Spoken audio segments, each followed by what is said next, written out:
ఐదో పద పడేస్తాను, లేదంటే ఏం పిక్తారా? ఎరా ఎర్రి పప్ప, ఎటువంటి కష్టం పడకుండా అసలు ఏ క్వాలిఫికేషన్ లేకపోయినా మీ నాన్న ఉన్నోడనే ఒకే ఒక కారణంతో చెమట కూడా పట్టకుండా స్ట్రైట్ గా ఎండి చైర్ లో కూర్చున్న నీకేంత పొగరుంటే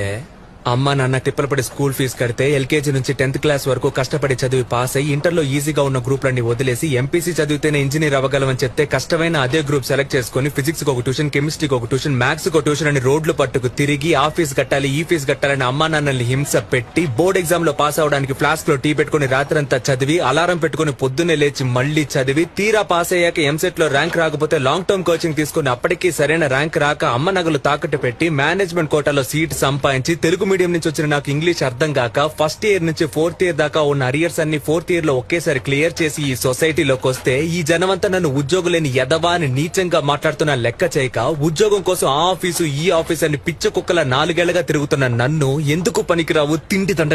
దండగా అని మా నాన్న తిడుతుంటే ఒక్కో మెతుకు గొంతులో దిగక ముళ్ళులా గుచ్చుకుంటుంటే మింకలేక కక్కలేక చస్తూ బతుకుతున్న నాకు ఎవరో ఓ మహాన్ భావుడు మంచి మనసుతో అవకాశం ఇస్తే దాన్ని కూడా లాగేసుకోవాలని చూస్తున్న నీలాంటి బేవర్స్ గాన్ని ఎదిరించి ఈ రోజు నీ ముందు నుంచి మాట్లాడుతున్న ఉద్యోగులేని గ్రాడ్యుయేట్ ని నాకెంత పొగరుండాలి.